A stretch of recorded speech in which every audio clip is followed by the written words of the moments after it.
Hello everyone, study with Daisy আন এটা ভিডিঅ'লৈ আপোনালোক সকলোকে স্বাগতম জনাইছো আৰু আজি এই ভিডিঅ'টো হৈছে যোৱাকালি হৈ যোৱা কম্পিউটাৰ স্কিল টেষ্টৰ সেকেন্ড শিফটৰ এক্সাম প্যাটাৰ্ন কেনেকুৱা ধৰণৰ কোৱেশ্চন আহিছিলে তাৰ বিষয়ে ক'ব ওলাইছো তো টোটাল 3টা কোৱেশ্চনে আছিলে এমএছ ৱৰ্ডৰ এক্সেলৰ আৰু পাৱাৰ পইণ্টৰ এমএছ ৱৰ্ডত আহিছিলে পেৰাগ্ৰাফ ৰিপ্ৰডিউস কৰাৰ কাৰণে দিছিলে তাত টোটাল 4টা পেৰাগ্ৰাফ দিয়া হৈছিলে আৰু 4টা পেৰাগ্ৰাফত কিছুমান ফৰমেটিং দিয়া আছিলে সেই ফৰমেটিং মতে কৰিব লাগে এমএছ পাৱাৰ পইণ্টত আছিলে 3টা স্লাইড বনাব দিছে তাতে কিছুমান ইনষ্ট্ৰাকচন দিয়া হৈ আছে ফাৰ্স্ট স্লাইডটো দিয়া হৈছিলে ৱেডিং ইনভিটেশন এখন বনাব লাগে সেকেন্ডত দিছে এটা চাৰ্ট বনাব লাগে আৰু থাৰ্ডটো দিয়া আছিলে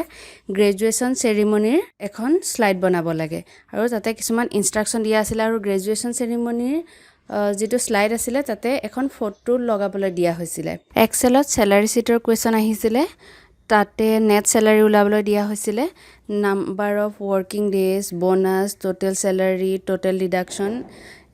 আছিলে আৰু কিছুমান কন্ডিশন দিয়া হৈ আছিল যেনেকৈ টিএ ম্যাক্সিমাম 2000 হ'ব পাৰিব আৰু যেটো বোনাস আছিলে বোনাসটো নাম্বাৰ অফ ওয়াৰ্কিং ডেজৰ ওপৰত ডিপেন্ড কৰি হ'ব এনেকুৱা ধৰণৰ কিছুমান কন্ডিশন দিয়া হৈছিল কোৱেশ্চনটো সিম্পলে আছিল কিন্তু টাইম কনজিউমিং আছিল কিয়নো বহুত বিলাক কন্ডিশন দিয়া হৈছে মানে প্ৰত্যেকটো ইনষ্ট্ৰাকচন ফলো কৰিবলৈ হলে বহুতখিনি টাইম লাগি যায় আৰু এখিনি আছিল